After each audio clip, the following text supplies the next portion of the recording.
I think the thing I'm proudest of is that all eyes of college basketball were in the state of Alabama and the SEC.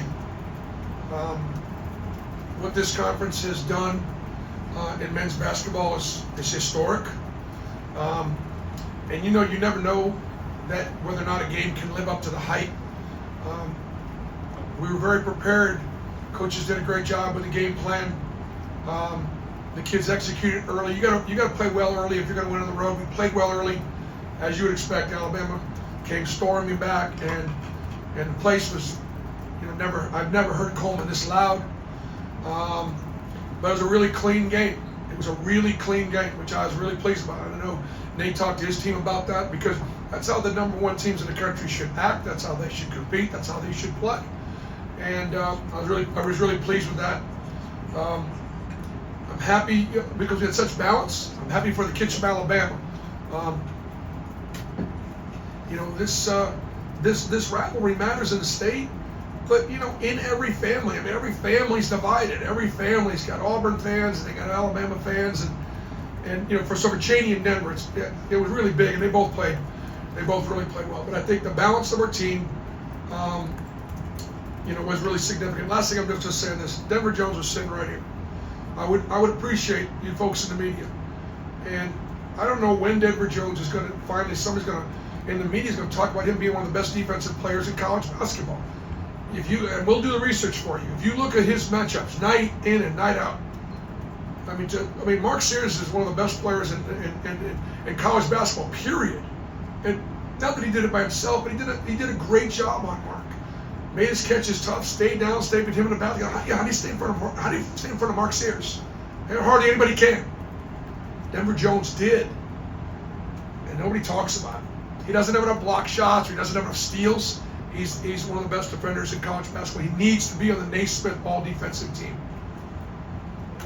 All right, we'll start with Nathan in the back, and then Henry, and then Jerry, and then Ferg, and the gentleman in the front. First, in addition to that matchup with Sears that you guys had, Alabama just 5 of 26 from deep. What did you like about your perimeter defense overall? Alabama will play drop and not impact screens, and you just got to bang shots behind them, And I thought our guys did. I thought our bigs set good screens. I thought we mixed up, enough perimeter stuff where we could get clean looks with letting Janai and Cheney kind of go down in there and do some work, and we had a nice balance of, some inside-out stuff. But I thought Denver played great. The thing we've done with Denver, again, is just like, Denver, go score. Your two guard playing the point, he's doing an amazing job, but go score. That's what you do. And then, as a result, the passes will become easy. Chad Baker-Mazara is a playmaker. He can score, he can shoot. He might look to make some tough passes, and he obviously had a great assist-turnover ratio tonight. Henry?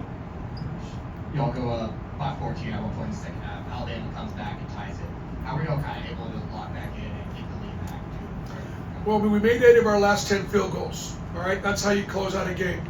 And I thought that Tahad hit a big one in transition. Wasn't afraid to take that shot. Kind of blew the lead up one a little bit. Chad Baker-Mazara, we didn't have much offense running. We're trying to get the ball inside. And I don't know if the score was tied. It was pretty close. Bang, he hits a 3-ball, just with some experience. I think the thing that what our locker room feels good about right now is that so many guys contribute. Chris Moore played 7 minutes, was plus 17, starting for a banged-up Chad Baker-Mazara. So when we talk about that line, the guys were all over Chris Moore. It's just everybody contributing. Dylan Carwell fouls out, and we lost one of our best defenders. We just didn't panic. Late in the game, I am kind of looking down there to say who. We got a couple guys fouled out. There's not that, but we managed. All right, Peter, raise your hand, and then Ferg, raise your hand. Whereas you guys started both halves, kind of on some big runs, 9-0 run to start the game, and 3 huge threes from Denver to start the second half. Kind of how important were those runs at the start of each half, especially when you're playing an atmosphere of a crowd like this? Well, I think what it does is it sends a message that we came here, with the idea that we're going to try to win the game. That we knew we'd have to play really well. We knew we'd have to bang shots. We knew we were going to get some clean looks. But I thought every time you saw Miles Kelly or Denver coming off a screen, you're like, I'm sure you go, oh no. I'm going, oh yeah. I mean, they're just they're open, they're clean, and they're great looks. Look, you've got to play well early on the road if you're going to win. You have to. Can't give the home team, any kind of momentum. Ferg and then Goodman. Bruce, you mentioned it, Simo with his plus minus that it was. He had 2 defensive stops really late in the game. Just what did he bring to y'all defensively, especially setting the tone, starting for Chad on that end of the floor? Well, he's such a physical defender. He's such a great teammate. He's been in the program 5 years, and the guys all love him. He's one of the favorite guys in the locker room, and he's so unselfish. He got 3 open threes, and I want him to take those open shots. And he probably feels bad that he didn't bang them, but again, that's part of our chemistry. Obviously, part of our culture. Bruce, in the back, how many times are you hoping to play Alabama the rest of the season? Well, one more time, I guess. That's a Final Four good team. So, but there's a long way to go. It's just a long, long way to go. You look at our league with 3 number ones, three teams on a 1 line, a couple teams on a 2 line. Look good for Texas A&M to jump in there like that in the Sweet 16. And I don't know. We just take it one at a time. We got Arkansas coming in on Wednesday. I am a big fan of making history, and I do know that 1-2s are rare, and we've got 2 road wins in the 1-2 matchup that I will cherish. Right, Drew up in the front. I'll take the last one with you, and then no Mike. Coach, I was just going to ask you about both times Alabama tied it.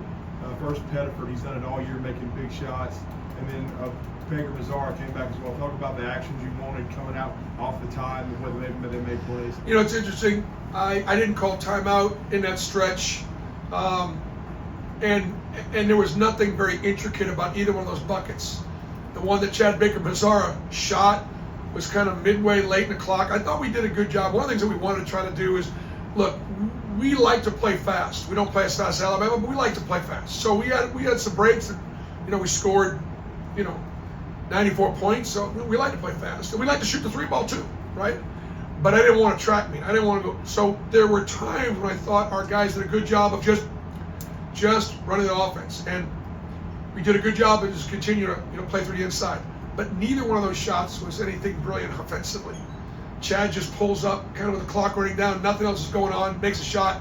And I think Tahaz was his was in transition, and he was clean. And it's like one of those shots, well, maybe you should run offense in that situation. Hey, he was clean. He could make that shot. I thought that was a little bit of a dagger. Thanks, Coach. If you guys want to catch some more, just follow us out.